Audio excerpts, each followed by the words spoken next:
You're listening to Star Spangled Banter with James and Peyton, the social and political commentary podcast where we rant, you decide. And so, my fellow Americans, ask not what your country can do for you, ask what you can do for your country.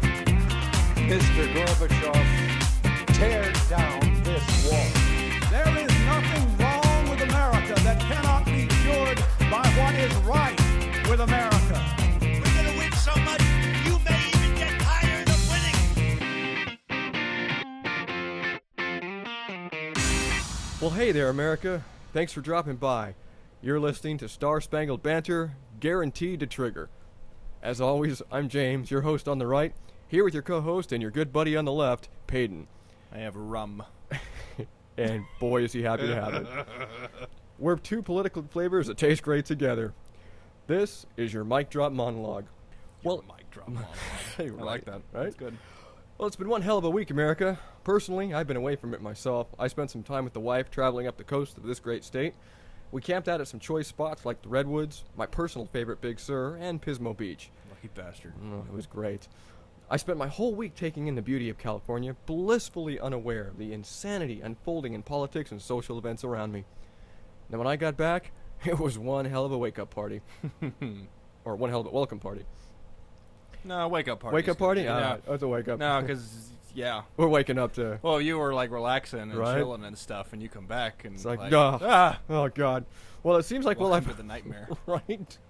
Seems while I've been gone, President Trump forgot how much healthcare costs. and Coulter had a tantrum on a plane. You're getting ahead of me. I know, I'm sorry. O.J. Simpson finally had his Shawshank Redemption. And a couple of cops, who were up to no good, said some mean things about a troubled artist. That's right. I forgot about the That's OJ right. thing happened this week. That's right.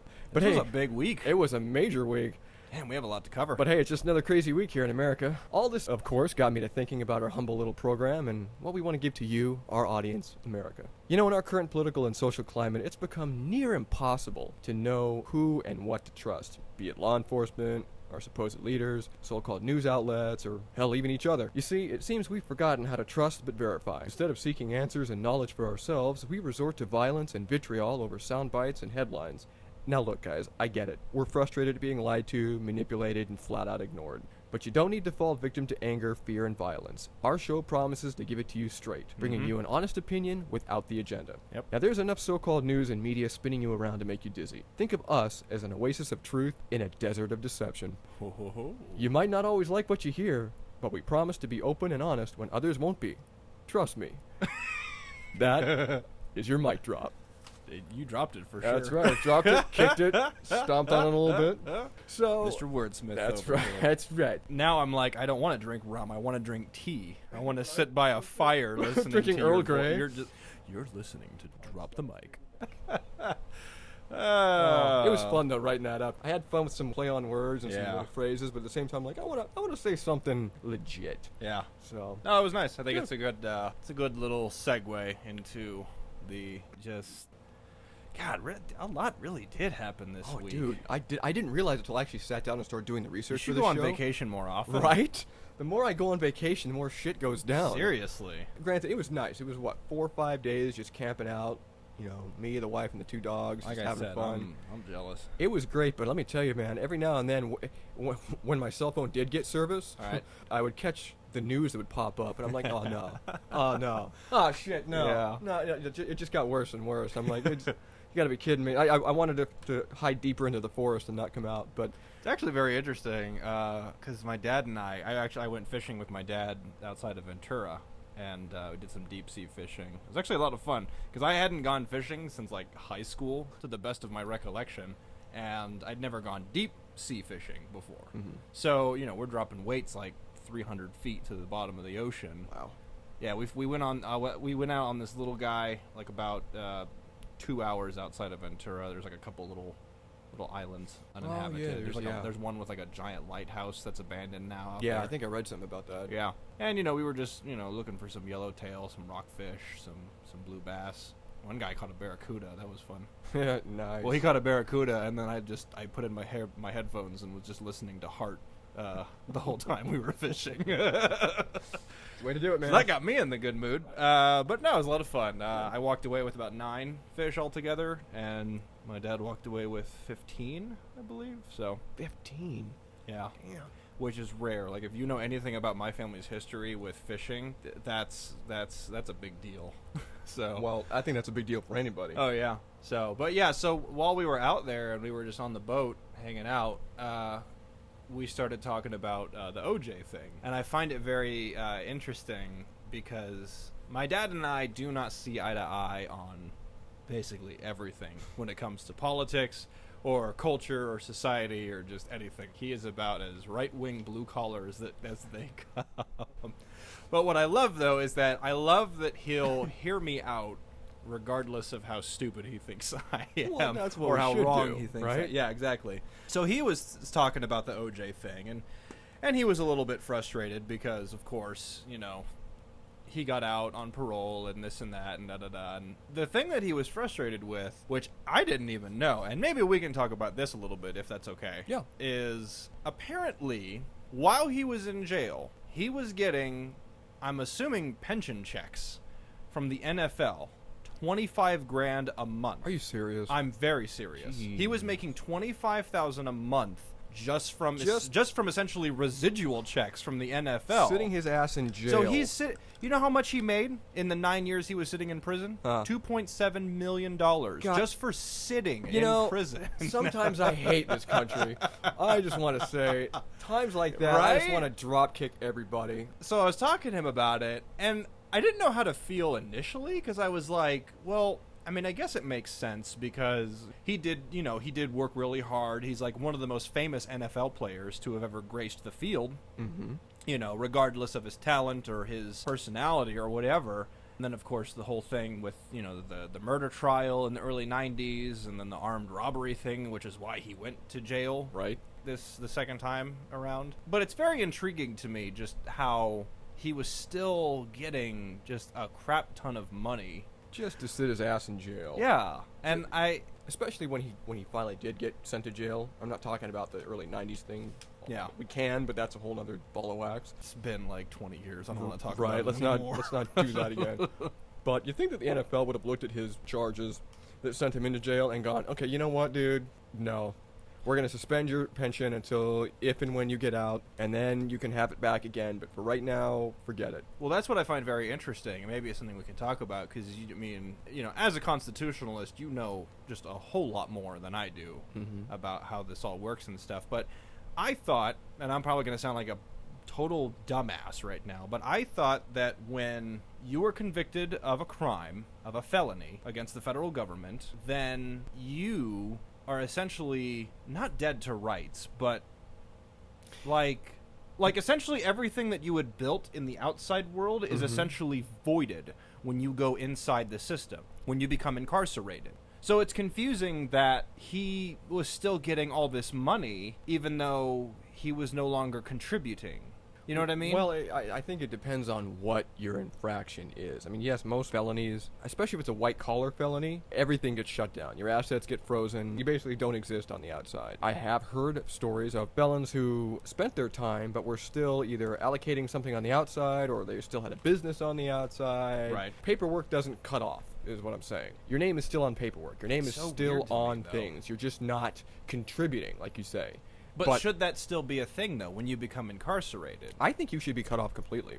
I do, too. I absolutely I agree. think if you're, especially if you're a felon, if it's misdemeanors, then that's a gray area. But if you committed a flat out felon that sends you to federal prison, as far as I'm concerned, Yeah. for the amount of time you're in prison, whether it's 5 years, 10 years, 20, or life, you should cease to exist in the outside world. You don't get pensions, Social Security, you don't get this, you don't get that, because as far as I'm concerned, at that point, you have negated your rights on the other side of the yeah, wall. I could see that. I mean, maybe it's weird for a constitutionalist to say, but I think that Well, it's weird for me to say because I recently took a job working for the prison system. Well, shit, now I don't know whether I agree or not. It's still a weird gray area to me for some reason. Okay, I think if it were the case, if you did something, if you committed a felony and ended up in like a state pen somewhere, I feel like either the assets need to be frozen or they just need to be on hold, or... I feel like everything needs to be suspended. Everything needs to be yeah. suspended. Again, it depends on how long you're in the clink for. Right. If you're in there for life, let's say you're serving 3 life sentences or 2. Yeah, I mean, you're- everything that you had on the outside is gone. Is done. Is done. Yeah, you're done. At that point, everything should be allocated to either the state or to your family, kind of like a will. At that point, everything's chopped up and handed out amongst your relatives, Right. and consider yourself dead. But I also think, though, that with that, I think that I'm okay with a lot of your rights out here being suspended, and thus Oh, I'm OJ totally okay. OJ would not be able to receive the money that he did from the Why NFL. in the world should you receive money while you're in prison for something that you did? Why, when you're in prison for a felony? well, why in God's green earth It's should because you of be what receiving? he did before he went I to don't care jail. if he saved 200 orphans from a blazing inferno. Uh-huh. The fact of the matter is, again, the murder charge aside, the fact of the matter is he was sent to prison for theft, robbery, Right. extortion, what have you. Mhm. He was sent to prison as a felon. Right. Why are you collecting a paycheck? Why? I guess contracts were. I don't care. There needs to be a Well, stipulation. the contracts were from the 80s, so you have to take Well, that into account. That It's right. like a 30-year contract, well, okay, at least. fine, but there should be some fine print in that 30-year contract that says if you end up in the pokey, we suspend your allowance. Right. Well, at the time, like, how many NFL players were ending up in prison? Like, Not that many. other than, like, did Michael Vick go to prison? No, he didn't. Yeah, he did. Did he? Yeah. Who was the other one that was, like, in trouble with the law? It was Michael Vick, but there was another one, and I'm blanking on his name. Oh, the dude that committed suicide. Not him. Wait. Not Martinez. What the hell was his name? Was it Martinez? Who? Now we're gonna look like complete sports idiots. We are sports idiots. No, the guy that he faked pulled his pants down after a touchdown and mooned the crowd. I don't know, or dude. something. I'm a hockey fan. I don't watch football. Yeah. As you can tell, folks, Jim and I know nothing of sports ball. Nope. And, Sports ball. and that's love that's that okay. show. But I think this is how, and I'm totally just making this up off the top of my head. So take it with a grain of salt, America. I think that if you end up incarcerated and you end up within the system, I feel like your rights and your accessibility to whatever you had prior to, which is, of course, pension checks or whatever from the NFL, stuff of that nature, fine, whatever. If that gets suspended and taken away from you for a time being, then yes, that's what it happens. Yeah. However, if that's the case, we need to seriously reform the prison system so that you can try to build up your life. If you know you're getting out in, let's say, 5 to 10 years, and you know that you're going to be paroled in a decade, I feel like they need to reform the system so that they have programs available to you so that you can try to rebuild your life, so that once you get out, you're not walking out with just the pair of jeans on your legs and $200 in your pocket. Well, That's it. That's all that's all that these people, and sometimes less than that. Sometimes Right. people only walk out with like $50. welcome to the club. They've been trying to talk about reforming the prison system since the 30s. So, again, that's always been a hot topic issue, and I'm right there with you. I think the prison system is in dire need Oh, yeah. of reformation. Oh yeah. Well, especially now with this new job I've taken working for the prison system, it's opened my eyes to just how fucked this whole thing I is. mean, how much red tape and loopholes and You think I was mad before? I'm furious. Now he's really pissed. I think Warpath was angry before. But some of these prison inmates, it's slave labor. These people are making 10 cents an hour doing whatever the hell that they do in this system. Yeah, of course, there's though I don't think that certain prisoners should be making the minimum wage, they shouldn't be making less than kids in China. Well, there also is a group of people, and I've always been on the fence about this myself, but there's a group of people that feel that they shouldn't be getting anything. Yeah, while they're behind that's bars. not right. That's not right. If you can actively see, per their record, that they're trying to revitalize themselves so that when they reintegrate back into the system, they're going to be contributing members, you should be able to give them more. Okay, it should be one of those things where, the better they do, the more chances you give them while they're in prison. And if they make a mistake, you take something away. When I was working on this workshop with this guy, with this training workshop for this job, he told me, and this is crazy to me because they've done studies on this, and it's blows my mind. When you go into prison, whatever age you were when you go to prison, that's mentally the age you still are. So if a guy goes into prison at 16, 17 years old and he's now 45, he's still mentally 16, 17.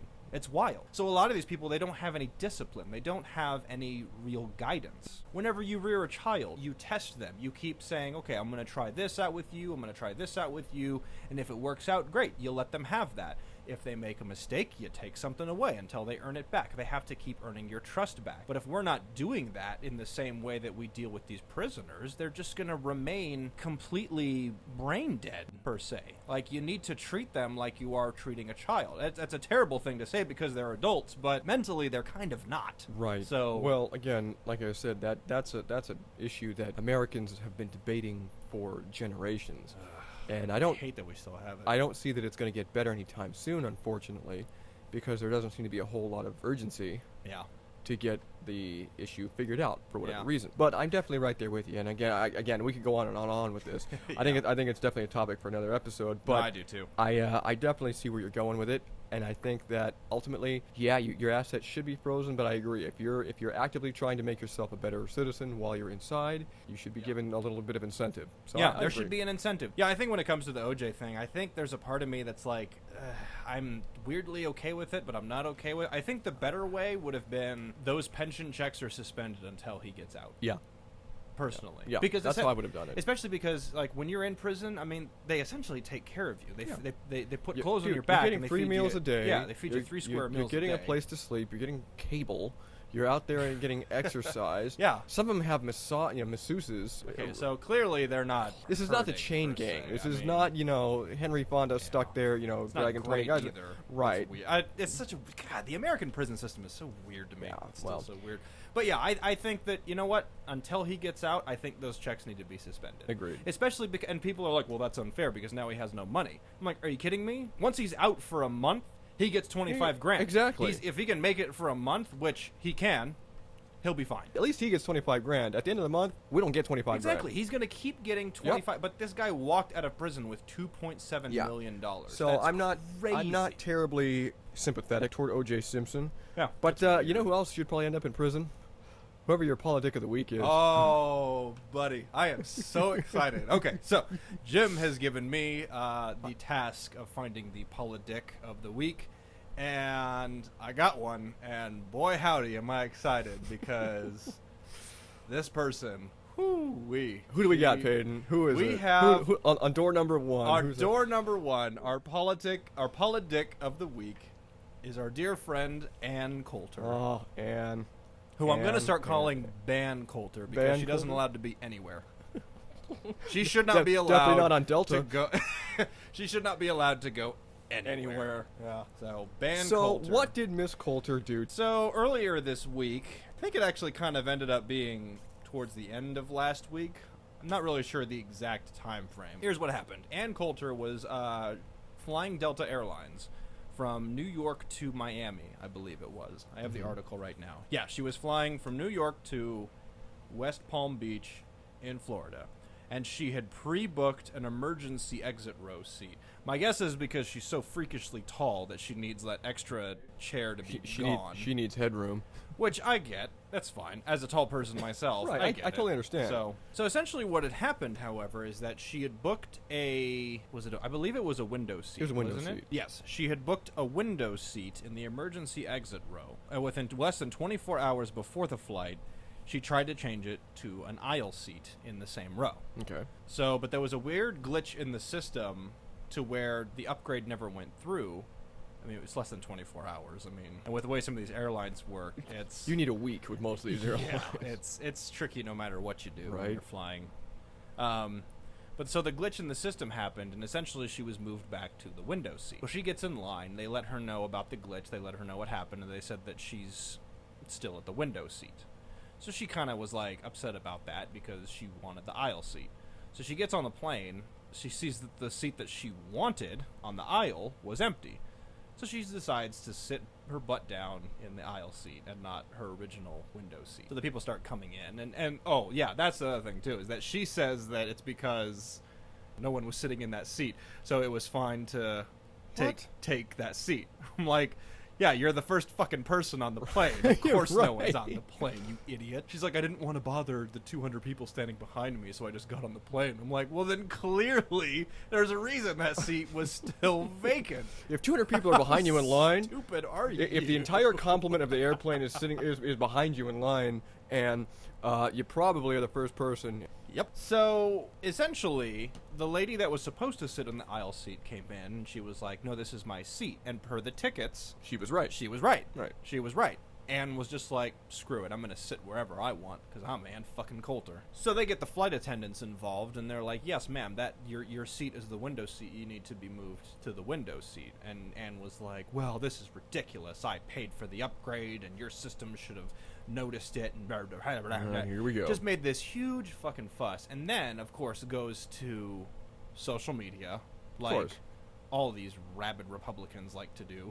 Well, And- everybody. Republicans, Democrats, Independents. Come on, dude. The minute we all do it. The minute we're met with some sort of slight, we take to social media as though we're tattling on the kid in Yeah, class. but you know I lean more left, so I have to. I know you do, and I lean more right. So I bring it back to I bring us back to center. So basically, the flight attendants then make this huge stink about it, and they were like, we need everybody to just go back to their original seats. So they basically played, like, musical chairs yeah. with everybody. And Ann Coulter then goes to Twitter, and she goes to Facebook, and she makes this huge, giant argument about how unprofessional Delta was, and how awful their staff was, and their flight attendants. Okay, well here's what she said on her Twitter. She explained that she was, quote, kicked out of a carefully pre-booked seat to a less desirable seat without explanation, apology, etc. Her seat was literally 2 seats away from the one she wanted. How is that a less... And she also directed her ire at the... God damn it, this woman! I cannot do and, it! and again, I This quote, woman! she directed her ire at the, quote, dachshund-legged woman who took her seat with extra leg That's room. what got me, is that, you know what, if you want to attack the airline, that's fine. Fine. That is your But don't prerogative, attack an especially innocent- especially with everything that's been happening with United. And Right. Like, it's just like, They're- of course, okay, yeah. fine. If you want to go They're after already the in the airline, crosshairs. that is your prerogative. Do not involve this woman who you have no connection with, Yeah, who exactly. was not the problem. The problem was that was her seat, and you know what? This quote-unquote dachshund-legged woman might have had a handicap. She might have had a health condition. Maybe she you has- don't know that. Maybe she has claustrophobia. Claustrophobia. Yeah, Maybe she has exactly. claustrophobia. Maybe there's a bit of claustrophobia. Maybe she needed an aisle She seat. doesn't We know. don't know. She does not know what this woman is Exactly. dealing with health-wise. So there could have been, but no. Ann Coulter just decides she's going to take a photo of the woman sitting in the seat, post it on Facebook or Twitter, which she did, and said, look at the ridiculousness. This short person, as opposed to me, this gargantuan Scandinavian bitch. And I was just like, okay, how dare you? This woman had nothing to do with your selfishness. Absolutely nothing to do. She was following the rules like you say all of us need to do. Yeah, but you know, how many times have we heard this with celebrities? Because I lump Ann Coulter into the celebrity culture. How many... Sub-celebrity. Right. How many sub-celebrities have we heard that pitch a royal fit when they have to endure the inconveniences that the rest of us peons have to? It's ridiculous. And here's the thing that gets me. It was a $30 charge or whatever it was? a $30 difference. Yeah. $30. She made this huge stink over $30. The woman makes at least 6 figures a year, if not more. Here's my personal note as a conservative. I can normally agree with Ann Coulter's fervor, if not her message. I agree with the chutzpah that she puts into whatever she says. I agree with what she's trying to say on most topics.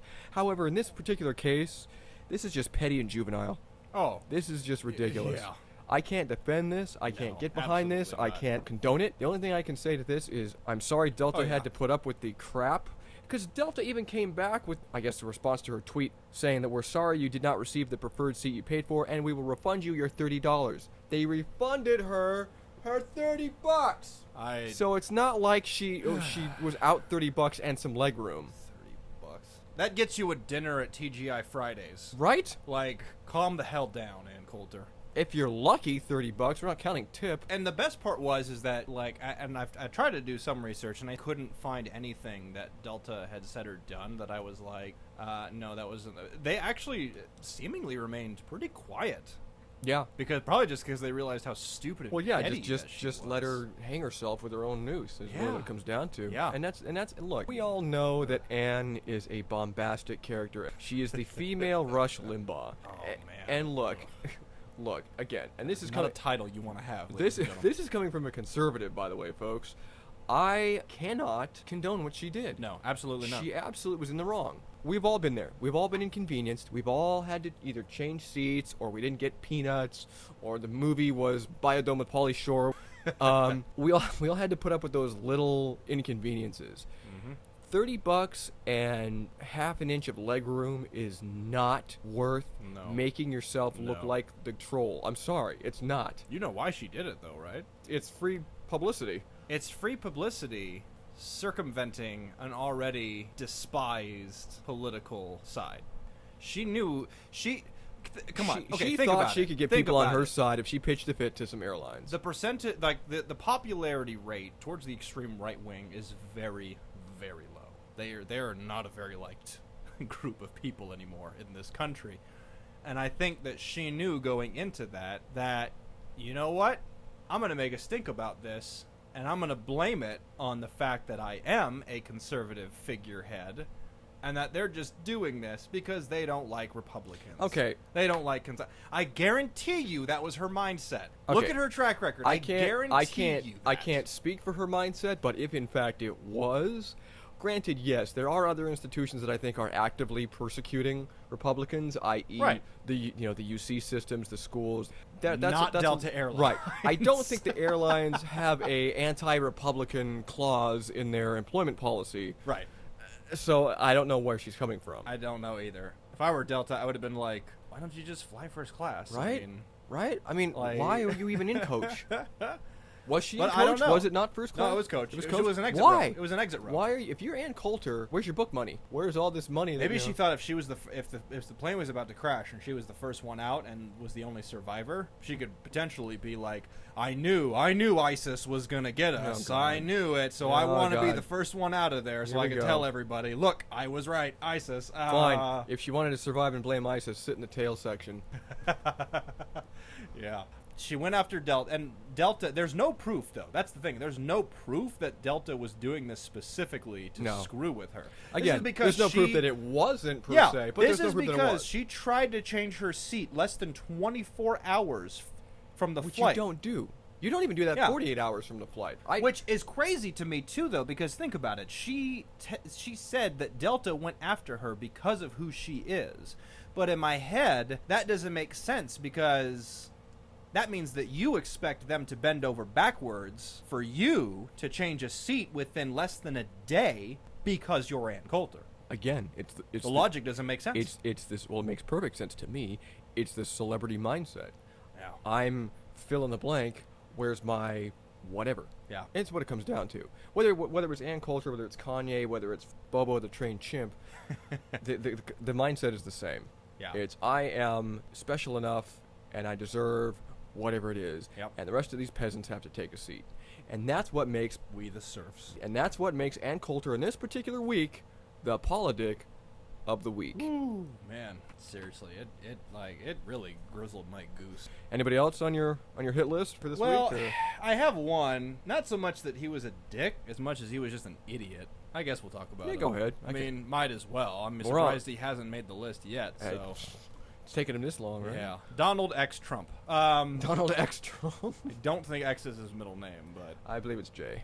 Donald J Trump. What does the J stand for? Just kidding. Jerk. I don't know. Just kidding. Oh, I would love it if that were the case. I don't know. Okay, so if you haven't been paying attention to the news, essentially the third attempt to repeal and replace the Affordable Care Act has failed. This is making me angry. This is. Oh God. Go ahead, Peyton. I can't even. Okay, so the ACA is still in effect. Republicans have failed again. Strike three. Yep. Now, their excuse now is, well, you know what? We're just going to let it fail. And when it does, per his words, Trump was like, we're just going to let it fail. And when it does, the Democrats are going to be crawling back to us saying, help us fix this. not going to happen. First of all, because look at the track record. The ACA, though it is not ideal, though it is not perfect, though there are so many fucked up things about this CARE Act, it's been working for at least close to half a decade. Well, it's also losing more insurers than a sinking ship Is loses it, though? rats. Oh, hell yeah. Aetna was one of the biggest, latest to jump ship from the Affordable Care Act. Okay, so wait a second. So they're losing companies. They're not losing people. Well, the people are with the companies. No, I'm not talking about. I'm talking about the people that can't afford insurance. That's what I'm talking about. Right, but the people who get the Affordable Care Act get it through one of the insurance companies, whether it's Aetna, Blue Shield, Blue Cross, whatever. When you sign up for the Affordable Care Act, you go through one of these companies. Right. Who, in connection with the Affordable Care Act, get you your coverage. Mm-hmm. It's like riding a train car. Mm-hmm. Let's say the Affordable Care Act is the train. You're in the box car, and the train starts losing box cars, one after the other. Well, yeah, you signed up, you're riding the box car, but the box car is not connected to the train anymore. You're riding in the opposite direction down the track. That's what's happening right now with the Affordable Care Act, is you're having these companies cut ties and jump ship, and everybody else who's with these companies already, whether it's Aetna, Blue Cross, whatever, they're going back down the track along for the ride because the companies went, no, we're not participating in the Affordable Care Act because you're crazy. Right, but was this happening within the last 5 days? Are these companies jumping ship within the last 5 days since they announced that they're no longer going to repeal it, or was this happening prior to? This was happening prior to. See, that's the difference. I think that it was happening prior to because they assumed Republicans were going to destroy this thing. No, it happened because insurers are smart enough to look at the Affordable Care Act and go, shit ain't working. When premiums are going up 125% in some areas, and people are having trouble paying for the cost, and companies are having trouble paying for the insured, something's got to give. And well, now they're backed into an even farther corner because per what this new healthcare was going to do, it was going to increase premiums. It was going to cut funding to Medicare and Medicaid. It was just going to cause a whole bunch of problems. So now insurance companies are looking at these two different healthcare bills going, fuck. Well, what are we supposed to do? Well, they're again, like I said, they're looking at the old healthcare bill, which again ain't working.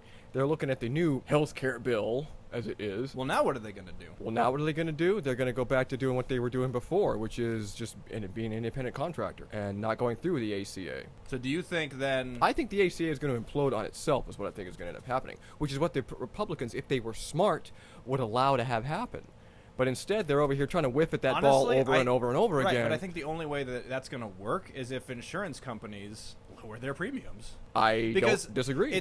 Because certain people that are attached to the ACA are saying, oh, their premiums are great. They're super tiny. They're manageable. Other people are saying, you know, it's less expensive to take the $600 to $800 bill at the end of tax season than it is to pay for coverage.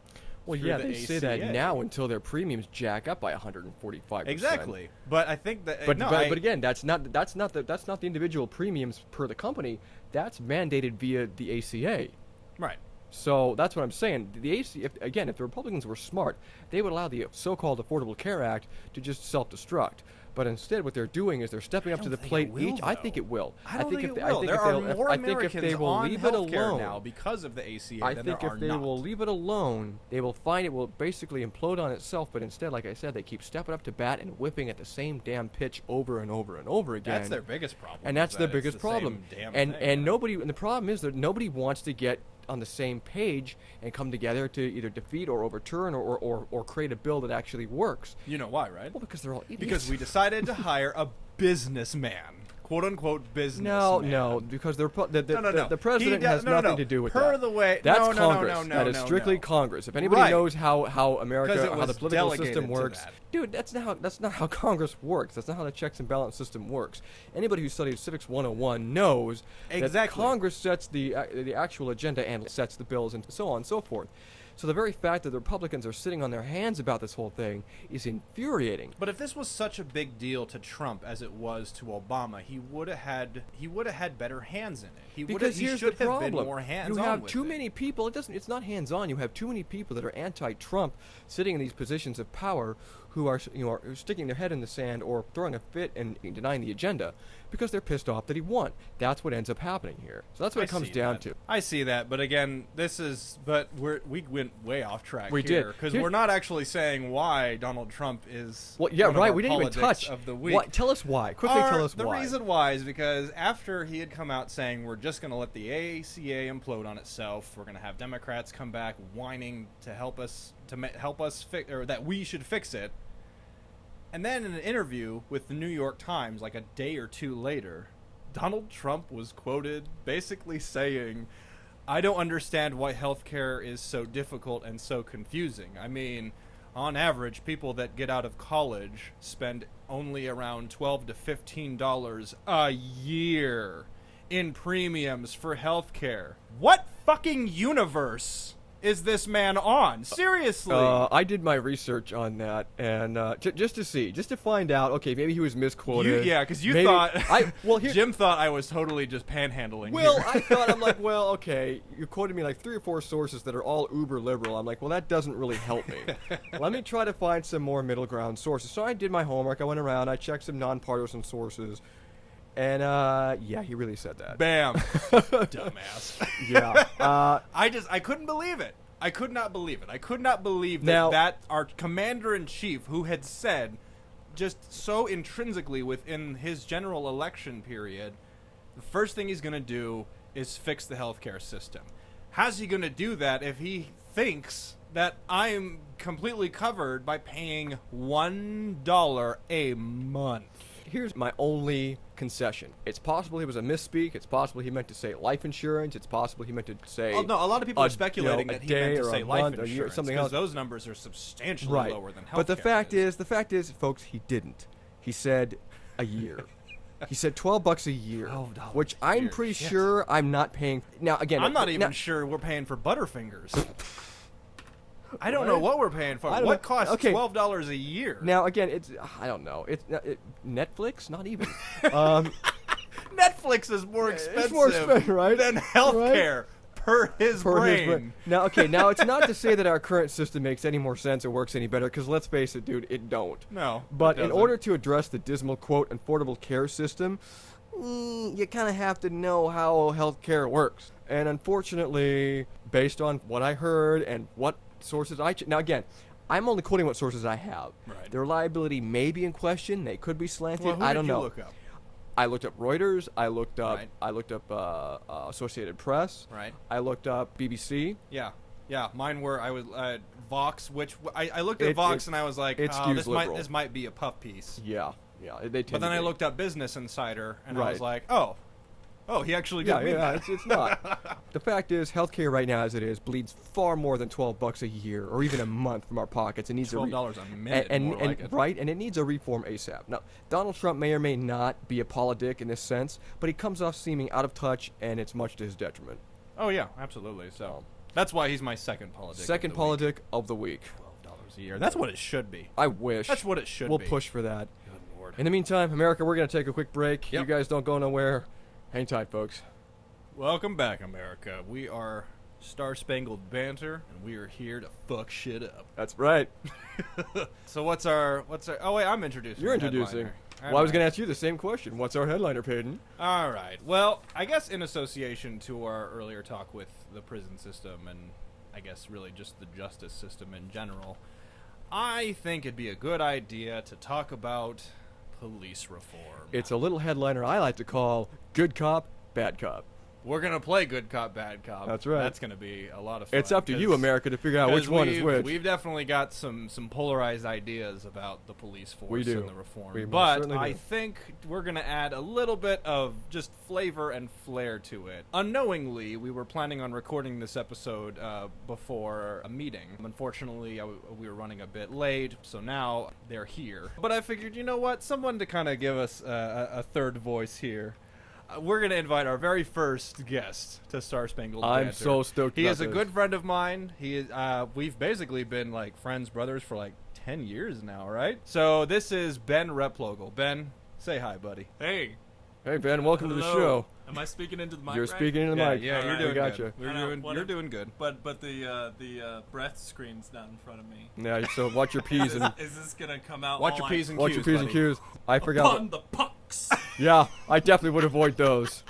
I would avoid Shakespeare at all costs on this show. Yeah, we know you just got off of 2 shows. That's but right. Work on your subtlety, please. Ben's a good friend. I've done theater and films with Ben for a while. He's a former youth pastor, substitute teacher. Now you're working for wedding.com, right? Yeah. That's awesome. What do you Yeah. do for Busy them? man. Talk to the audience. They want to know what you run do. I work in the community department, so I work in content management. Okay. Oh, is that it? That's it. That was That's- boring as hell. I Okay, know, we're gonna move We're on. sorry, America. This was a mistake. We're never having Never guests doing on this here again. again. I work in like user development. All right. Well, we're gonna talk about police reform, and this is definitely definitely a hot button topic. It's going to get even more heated now that we got more guests on Yeah. the show. Yeah, seriously. The reason why I want to bring this up is because of a situation that happened to me a few days ago. This is a very touchy subject for me, simply because I've also dealt with it as well, and I know that there's millions of people, across the world that deal with it. But if you haven't heard, lead singer of Linkin Park, Chester Bennington, committed suicide a few days ago at the age of 41, I Yeah. believe he was. He is survived by his wife and 6 children. This is a very difficult thing because I grew up with Linkin Park. Like, As did most of us here in the room. yeah, like I Hybrid Theory was probably one of the first albums that really kind of got me into like the hard rock heavy metal scene. There are 2 bands, Linkin Park and System of a Down. Those 2 bands are the reason why I love hard rock and heavy metal as much as I do. To hear that one of my childhood icons, somebody that I look up to a lot and helped me through a ton of issues growing up in junior high and high school, to hear that he had committed suicide because of issues with depression or whatever mental illness he was dealing with. I mean, there's even conspiracy theories that he was involved in some weird drug rings and other stuff, and just all conspiracy theories. Still, it was a really huge blow to my emotions, and it really struck like a very big heartstring for me. Kind of a personal chord, right? Yeah, exactly. Yeah. Shortly after it had happened, I went down to the police station to get fingerprinted for my new job. And I'm down there, and I'm standing in a room with 4 other police officers. So I'm already, like, a little on edge. Anytime cops and Especially- Peyton are in the same room, there's bound to be some drama. Well, I mean, just, you look the way I dress, and they go, oh, clearly. Right? You mean trouble. And rightfully so. But I'm They're standing there. against anime shirts, apparently. Yeah, the cops are definitely against anime They're shirts. like, so. what the? We have triangle chins.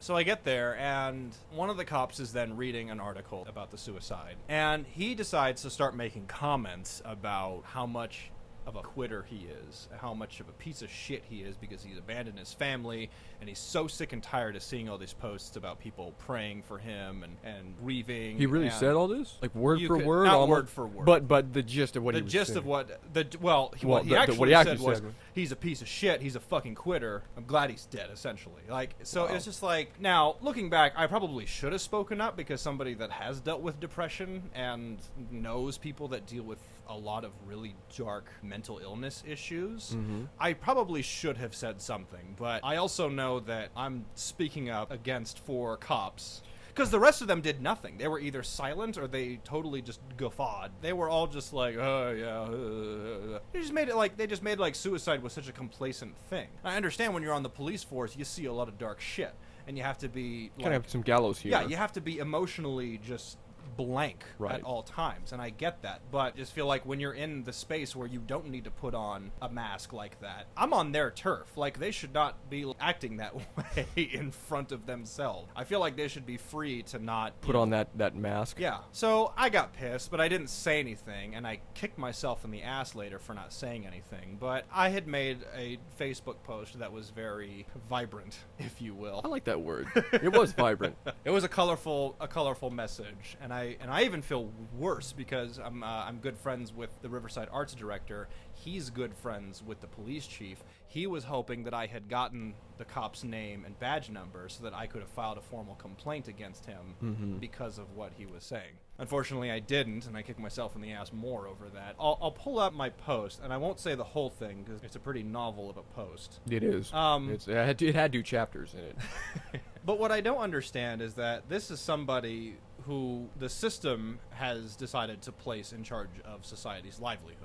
somebody who apparently has zero regard for empathy towards mental illness or anybody with depression. So I got mad at him, and I was just like, no, you're the piece of shit. You have no idea what Chester or anyone like him was going through. Who are you to judge his mental stability? Instead of being a dick, people like you that are in a protect and serve capacity should be the first to reach out to those who are suffering and in need. But, of course, a lot of times they don't. Or at least, and actually, one thing we brought in Ben about, we'd like for him to talk a little more about positive stories that certain cops have. Right, because they're there, we just don't see them. We just don't see it a lot. Yeah, we don't see thank it you, a lot media. at all. Yeah, and so a lot of people then came to the comment thread, and a lot of them were pretty moot. They were all like, well, why didn't you say anything? And I'm like, I should have. Yeah, you're right, I should have. Right. But I didn't feel like I had the authority. Well, when you're surrounded by 4+ cops, Yeah. the last thing you want to do is start some trouble. Exactly. Now, some people Especially wearing an were- anime shirt, because they're going to beat the shit out Now, of you. some people were definitely more, how dare you? How dare you say that cop's a dickhead?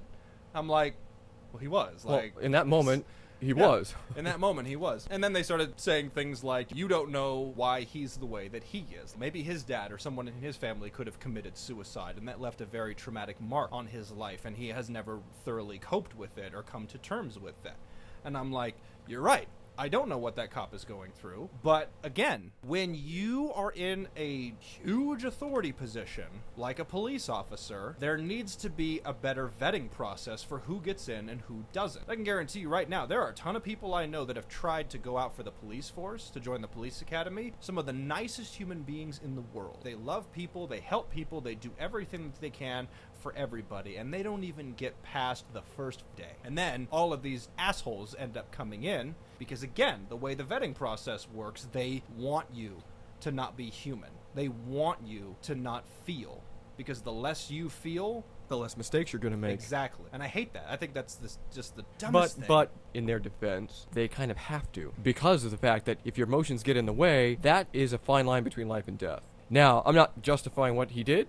I think it's crappy. I think it was inappropriate. But I can understand the mindset as far as his gallows humor, as far as his trying to put up a front, put up a wall. I get where he's coming Then he from. shouldn't have this job. I'm sorry. He should not be on the police force.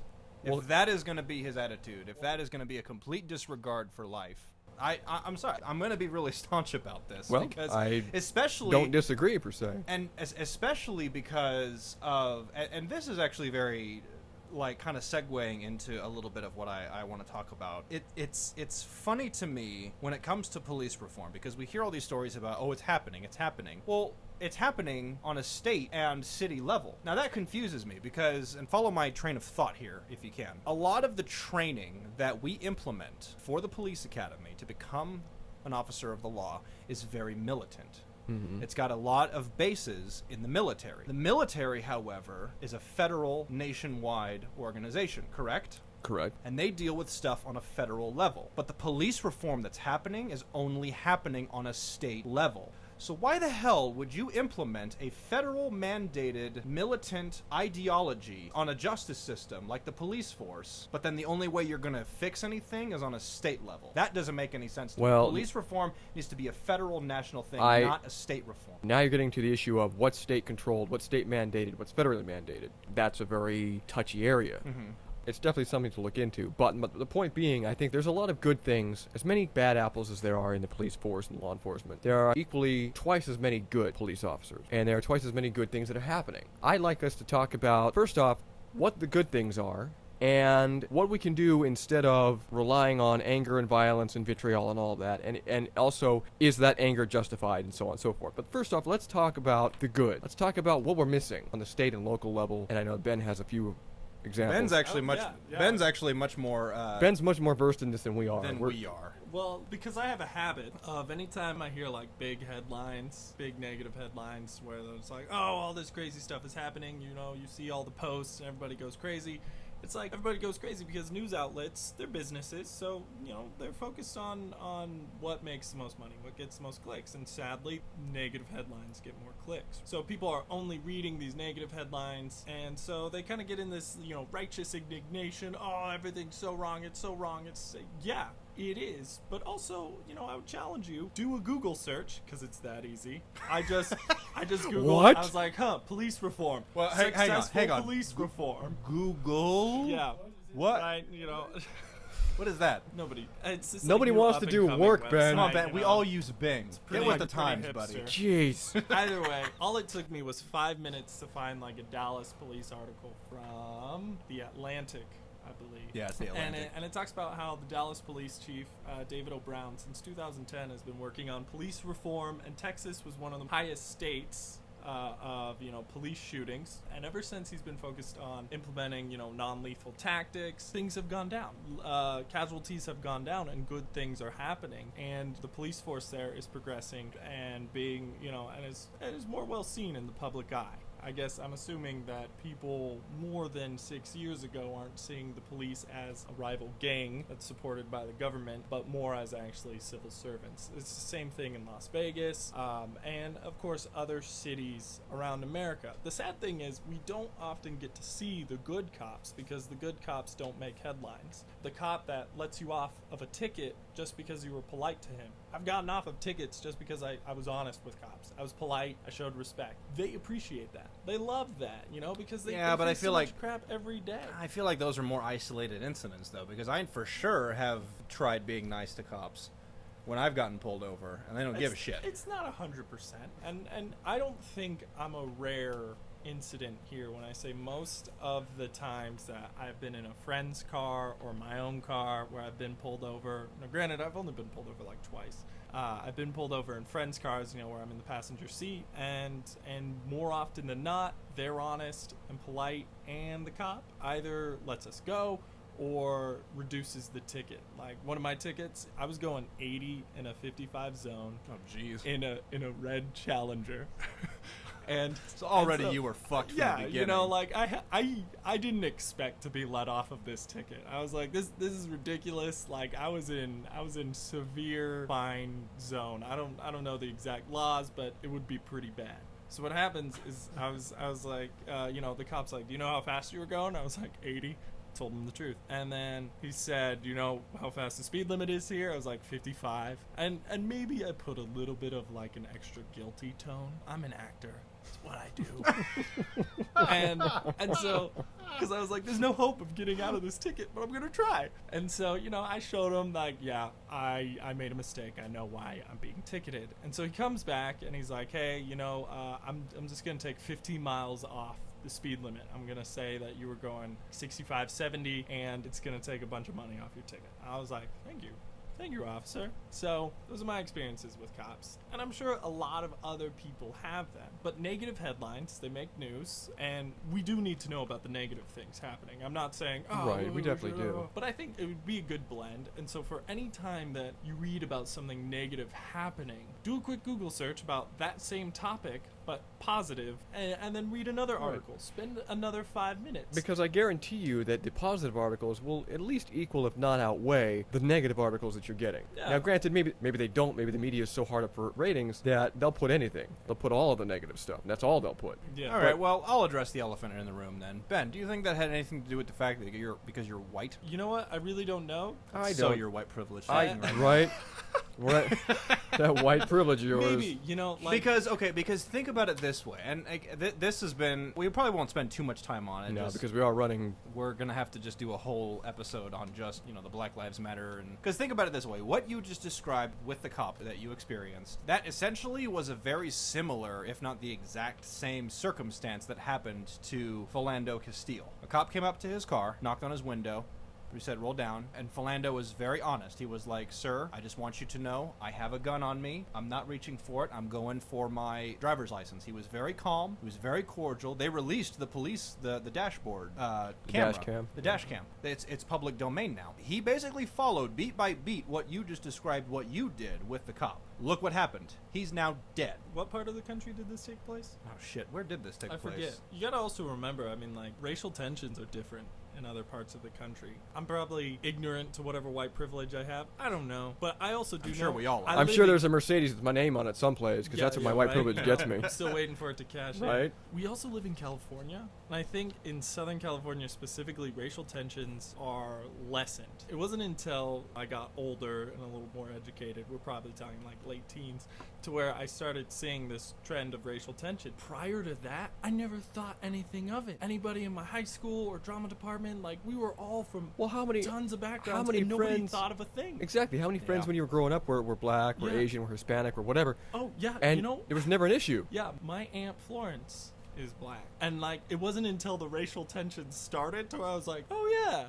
You know, but I always just thought it was normal. And it never bothered me as a kid. And so I think if we just focus on normalizing the fact that we all live together and, you know, interracial marriages, I don't even like that term. Interracial makes it sound weird. Right. But, Well, I because mean, we're all the just same. Yeah, you should just say It's- marriage. Well, we're the same race. Right? We're the You know, human race. So human I don't. I marriage. never I don't understood. know. I never understood the interracial thing. Like it's But I just thought it was normal. I didn't Yeah. think anything of it. And so now, you know, I'm seeing all these racial tensions in the news, and I'm like, this is sad. Yeah. Because I grew up thinking that everything was all right. Yeah. You know, and you know, maybe that's the family I grew up in. We were, you know, a little, like, my parents were pretty focused on keeping us away from the craziness. Maybe there was a little bit of sheltering there, but I never had anything against any fellow human who had a little bit more melanin in their skin than I have. Yeah.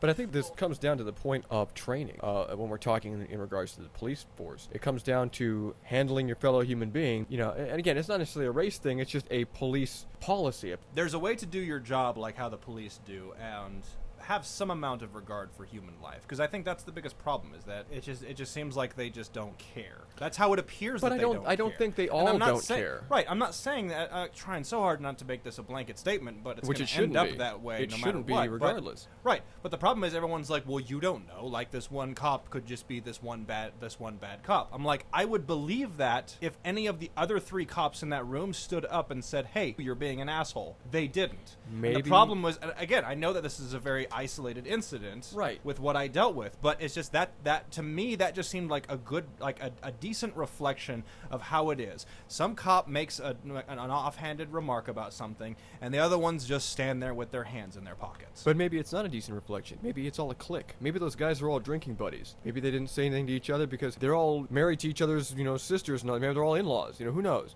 My point is, you know, that particular case, my first knee-jerk reaction would be, yes, all cops are this way because these guys aren't saying jack, and this guy's being a douche. I think you might have been in a situation where you caught a bunch of guys that thought exactly the same way, were all a bunch of buddies, and didn't want to say boo against one another because they didn't want to rock the boat. And unfortunately, that reflects really, really badly on the rest of the boys and women in blue. It really does. Now, granted, I don't think that's necessarily an isolated incident, and that's the only time you'll ever encounter that kind of thing. I believe it happens in pockets. But I think this idea that all cops are, you know, Neanderthalic assholes, I think is a gross misunderstanding. And to kind of blanket statement and to kind of say, well, this guy was being an idiot to somebody that I liked, and nobody else spoke up, so Don't get me screw all wrong. cops. I kick myself in the ass for not standing up for Chester either. I still hate that I'm like, you know what? I should have said something. I should have said something and I didn't. So I'm equally, I guess, to blame because I should have stood up to that cop, not being afraid of what the consequence would have been, and said, hey, don't do that. Right. Don't say something like that. And That's not right. and That is maybe- not right. and maybe- a human life was lost. Exactly, and maybe yes, you should have called him out on his callousness. But the fact is that not all police are corrupt or unfeeling. You know, often a few of our bad apples are politicized and touted as the norm, and the ensuing and escalated aggression and frankly unacceptable violence that erupts because of that, in my opinion, endangers both the good ones and all of us law-abiding citizens. We can't exist in a society where people are flying off the handle every time there's a bad cop that's politicized. It just doesn't work. No, I get that. You know? I guess, well, in that regard, then, just kind of going off again what Ben was talking about, because he was talking about, like, there's these pockets of police reform, pockets in cities, and then he was talking about, well, you have to look at how the racial tensions are in certain cities and in certain states. Now, again, we're isolating this on a statewide level, because if you look at a lot more, I guess, quote-unquote liberal states, like he said, California, and in Washington, and Oregon. Oregon, New York, places like that. You're not hearing a lot of these stories of police violence. I mean, it's there, but it's not as egregious as it is in places like the Bible Belt. So that's why I'm saying, should police reform be a federal thing and not a state thing? Well, again, it's a tough call to make because what you're essentially asking for is a federalized police force, which is exactly what the Founding Fathers and, quite frankly, the Constitution itself wants to avoid. That's talking about a militant state. Right. Yeah, Like, exactly. yeah, That's, you're talking about martial law. Yeah, Exactly. Just talking from all the governments that kind of pulled that we know of, they don't exactly have a good track record. I mean, like, the U.S. spent the better part of the 20th century fighting those governments. I'm a big fan of state power. Mm-hmm. Like, I Same think you here. got to be very, very careful about what you federalize and what you don't, because every state is different. Well, yeah. So different. Who are we as Californians to have a say in, like, what Alabamans do? Right? Or First North of all, Carolinians, what are you they know, doing? You know? I'm pretty sure they might be farming. You know, I don't know much about Alabama. I'm completely And ignorant. that's okay. They all think we're sitting in sound stages, you know, drinking Evian water. You know, so like all these states have you know, such different views of each other. You ask most Californians, like, what are the states in the Midwest? And they're like, they'll name I you don't know. two. I don't know. Maybe. And and the same goes for the East Coast. You ask them, like, Midwest, like, everybody's Corn's and a so- state, right? So yeah, Corn is a yeah. state. Corn is a state. What Get outta Alabamans? What?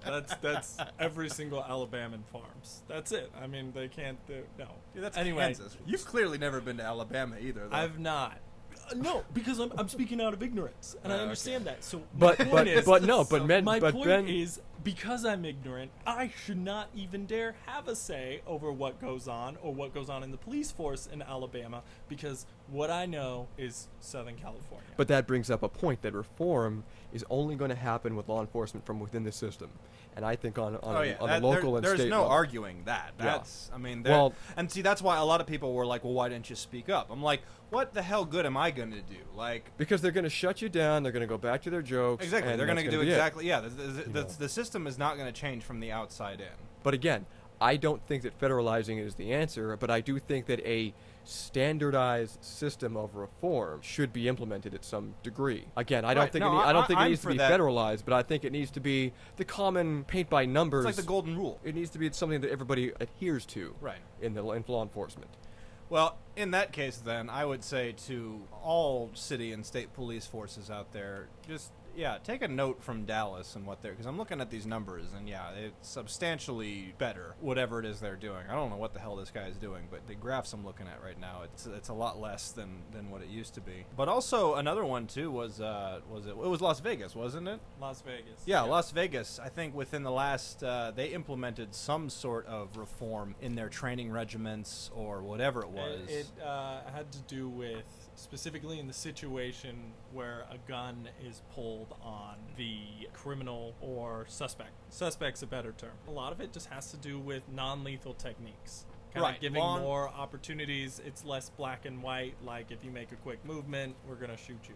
Right. It's less of that and more talk-down techniques, how to speak to people who you're suspecting of pulling a weapon on you. Because a lot of these, you know, and not to defend the cops who've made egregious mistakes, a lot of them just do it out of straight up fear. Yeah. You know, Yeah. it's life and And that's death. not right either, though. Well, It- but you it's don't not, know that until you're in their but- situation. But I think we're so willing to look at the suspects with a bit of, you know, with a gradient scale. We're like, oh, it's a gray area, and then we're just completely black and white with the police. I think we also got to give them the time to think about their side of things as well. Every conflict has issues on both sides. Yeah. No one's perfect. But And they so- saw what? Like within a few years, they saw like a 33% decrease in police violence. Is that Las Vegas or Dallas? In Las Vegas. Yeah. I think it was around 30% that they saw a decrease in police violence only within the first few years. Yeah, and of that's this positive. new of That's the, positive yeah. reform. Oh, yeah. Bam.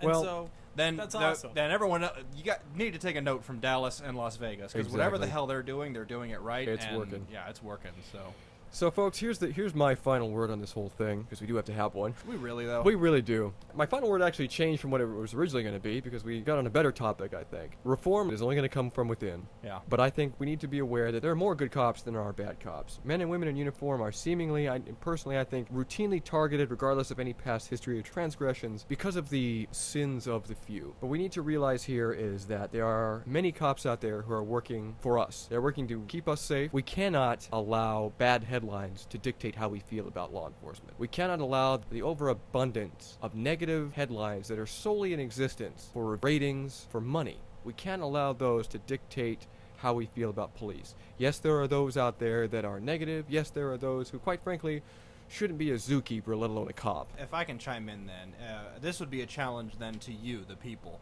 Because I know a ton of people on Facebook, personal friends of mine, as well as just complete strangers, who will constantly post articles about stupid, awful things that police officers do. My challenge to you then is this. For every one bad thing you say about what a cop did, go find and post 2 positive articles on something that good cops did. That's a good challenge. I like that. I think that's a really good thing. Let's try to spread the word that, you know what, reform is happening. It's slow, but I think that the more that we press on with the positivity of it, the quicker I think it could pick up. So I agree. So America, take note of that. It's time to start making reforms of our own. Yeah. Look for the good to outweigh the bad, and in the end, I think you'll surprise yourself. This was a good one. Great episode. I really enjoyed it. It was also nice hearing another point of view. It was. From Ben. It was really good. Ben. Thank you, Ben. Ben, thanks a lot for being our. You were a good guy. Thanks. Well done, Ben. Our good first So, guest. so again, America, we thank you for joining us here on Star Spangled Banter. Where anime rocks. Anime rocks. I don't care what anybody says. So with that being said, America, stay cool. Leave the crazy to us. Peace out. Later.